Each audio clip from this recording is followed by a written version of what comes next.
Days after Volodymyr Zelenskyy said India could be a mediator in the Russia-Ukraine war, Russian President Vladimir Putin has now endorsed India as a mediator. While speaking at the Eastern Economic Forum in Vladivostok, Putin said he's confident that India, China and Brazil are sincerely interested in resolving the conflict. Is there any understanding of what country would be a mediator if the further negotiations occur? We respect our friends and partners who, I think, are sincerely interested in addressing all the issues and resolve all the issues associated with this conflict. First of all, it is Chinese People's Republic, Brazil, India. I'm in contact with my partners, and I have no doubt that the leaders of these countries, and we have the relations of trust and confidence with one another, will be really interested and provide a helping hand. Earlier, when PM Modi had met Ukraine's Zelenskyy in Kiev, he had assured him that India would be happy to contribute to resolving the war in any humanitarian manner possible. Bharat हमेशा first responder के रूप में सामने आता है। भारत का मत एकदम साफ है। ये युद्ध का युग नहीं है।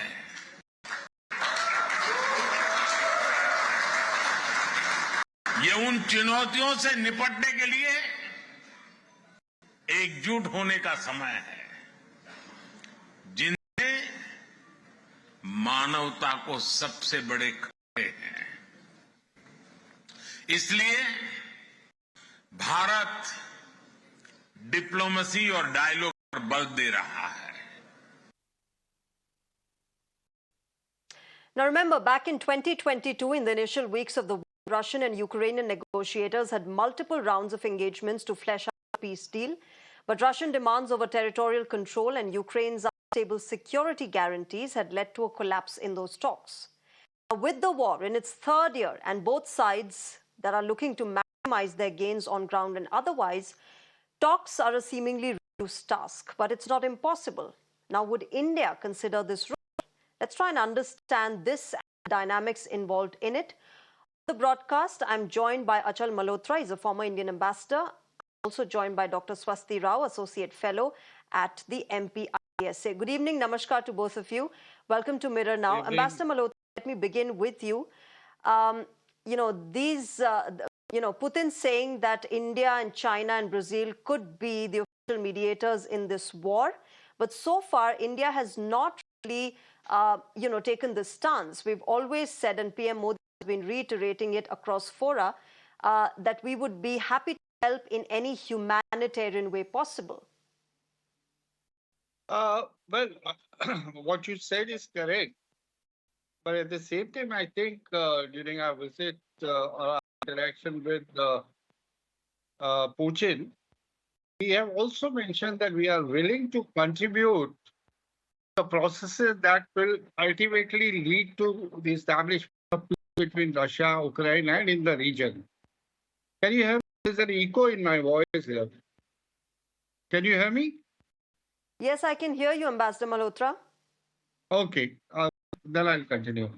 So this is first point that we haven't said we are not interested.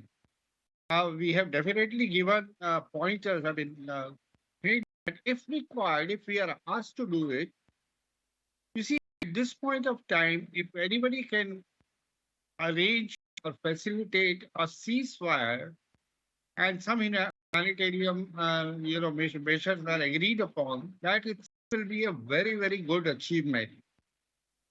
The issues on the table are very, very complex.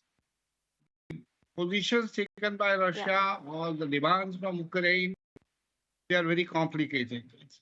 I don't know how easy or how difficult it will be to bring along different parties to a meeting ground. But having said that, now, how do we look at this statement by Putin?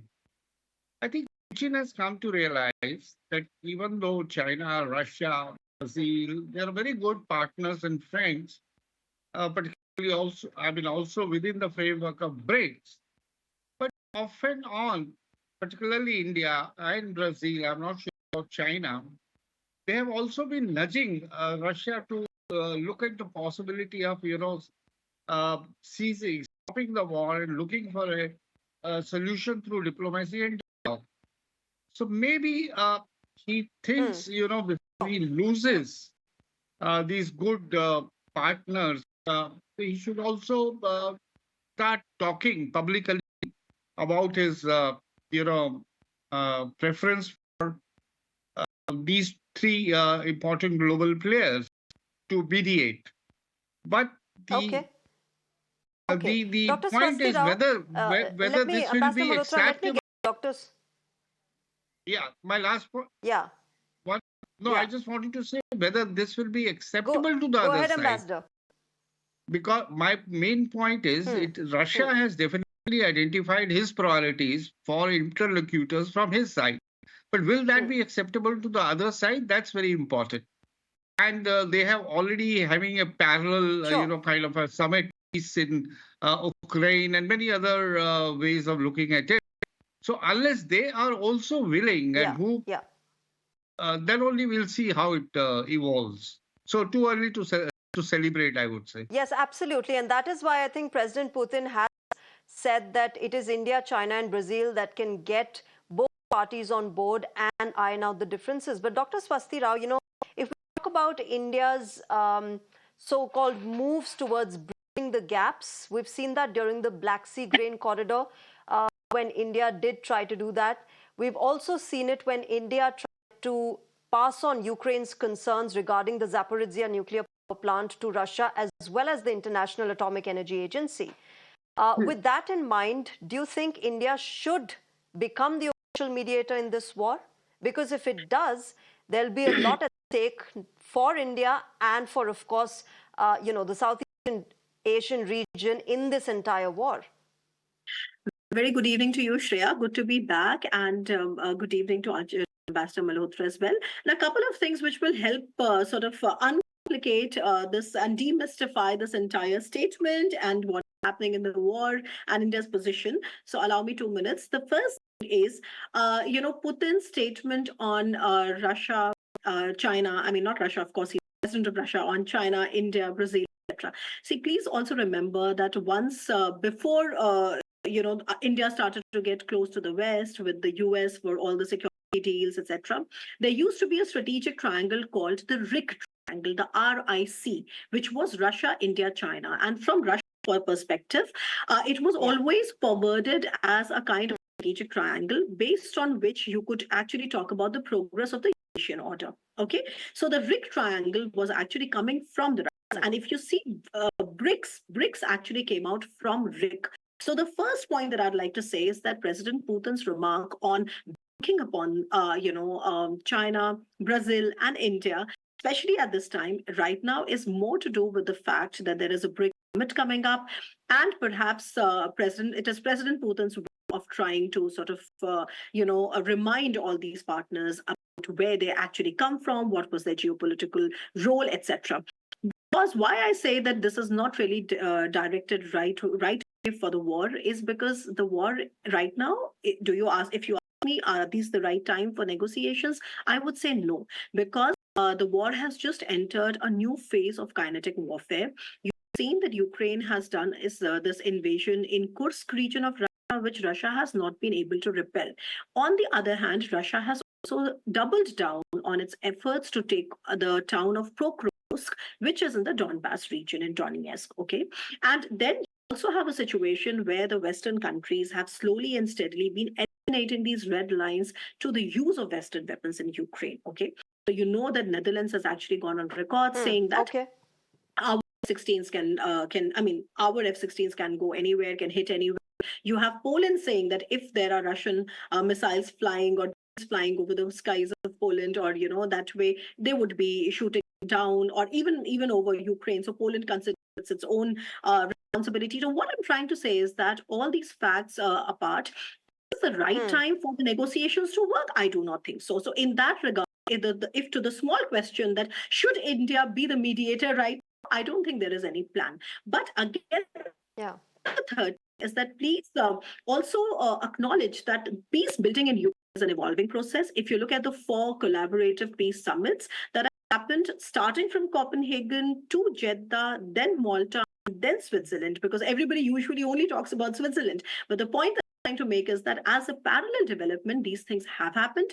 There have been peace plans that have been forwarded. In fact, I have called it the peace plan bazaar, because every Tom, Dick, and Harry has a peace plan. Thankfully, India doesn't have one, but India has a commitment to the UN Charter and international law. So ultimately, also understand that we do not want to get into this very dirty negotiation of, which region goes where, because even Russia is in a fixed seat. It is one thing to just announce that these 4 regions of Ukraine are now Russian territory, but the fact of the matter is that not 100% Donetsk or Lugansk is in Russian control right now. Neither is Kherson in Russian control right now. So it's one thing to say these are Russian territories, and it's another thing to come to the table.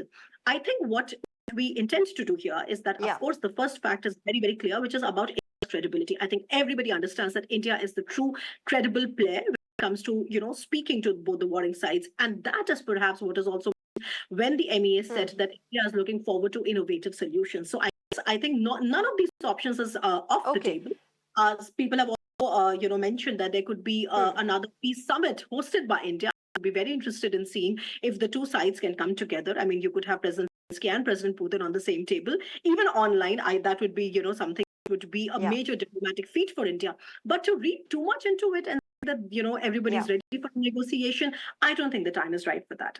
I was able to, explain these things. Dr. Swasti Rao, I want to understand from Ambassador Malhotra right now. Ambassador Malhotra, the complexities of being a mediator is completely different, is a completely different ball game. It's not something that you can say and do differently. You have to toe the line.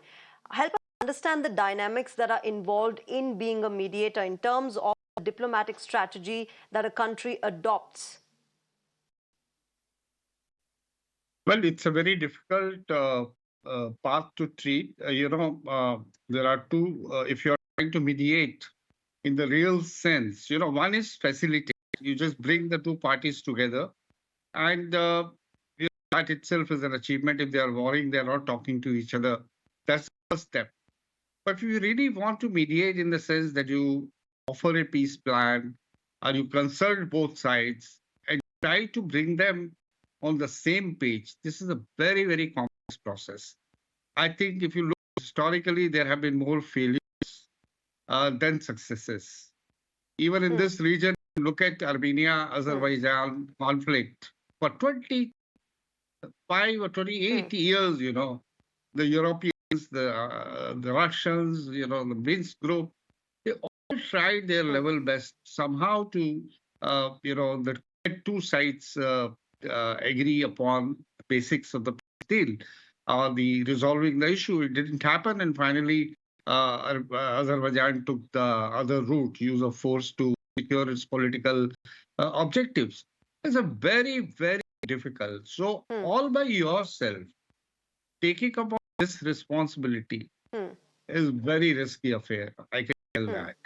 So therefore, when India... But can I also say, Ambassador Malhotra, you talked about history, and you can correct me if I'm wrong, I was going through the times when India has been part of negotiations to end a war, and two significant wars that came before were the Korean War and the Vietnam War, where India had led the United Nations Temporary Commission on Korea in 1948, and during the Vietnam War, India had led the International Commission for Supervision and Control and tried to negotiate that conflict. So it's not as if that we haven't been part of some sort of strategy and some sort of peace negotiation in the past.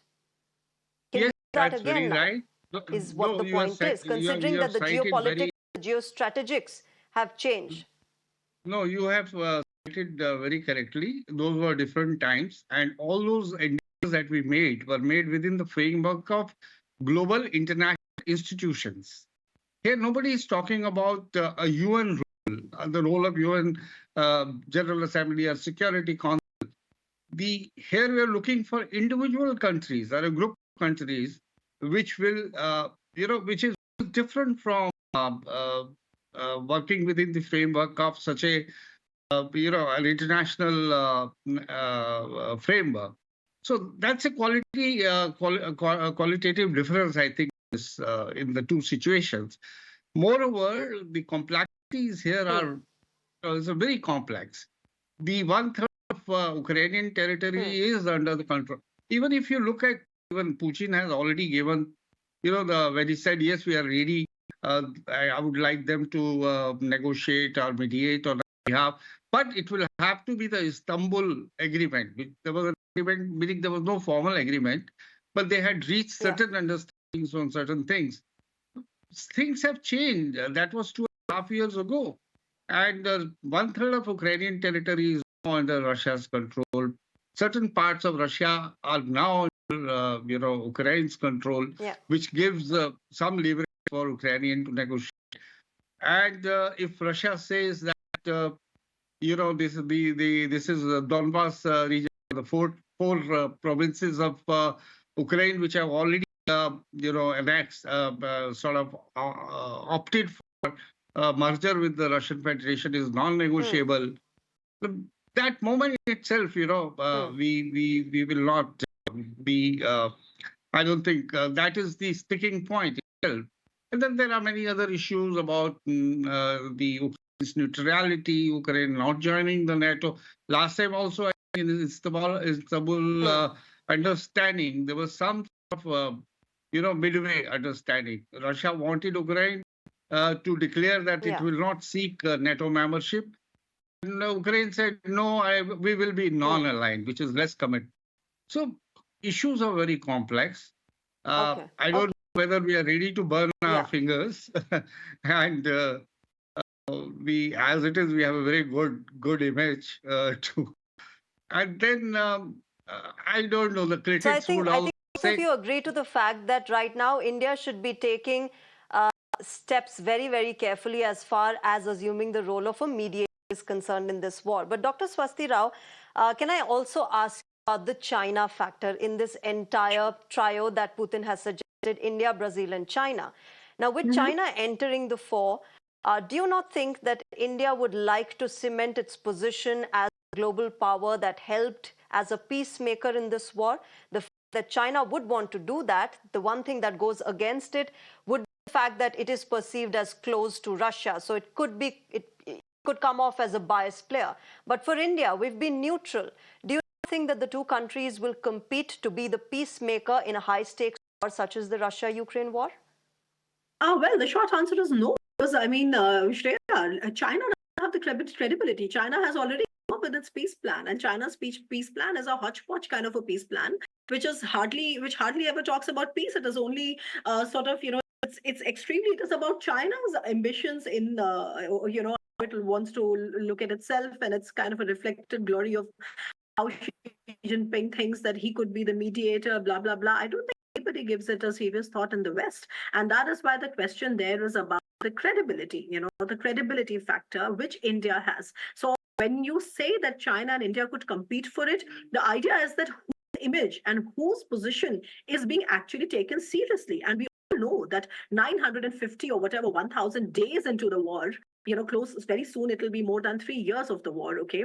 The Chinese position is not a neutral position. It is India's position, which is a credible, neutral, and a pro-peace position, because the Prime Minister has actually left no stone unturned. If he went to Moscow and he was criticized for, hugging President Putin at a time when there was an attack. I mean, he turned it completely around. He went to Ukraine and he went and paid homage to the children who have lost their lives. So what I'm trying to say is that if there is any credibility factor, it lies with India. So that's one. Okay. So I don't think there is any competition. I mean, I don't know how China would like to look at it. It has its worldview, which is with Chinese characteristics, and we can probably spend hours talking about the Chinese characteristics, and there's specifications. But what I'm trying to say here is that nobody's going to buy that. The last question is that why is President Putin saying it right now? I think I completely agree with Ambassador Malhotra when he says that, and like I've also said, that the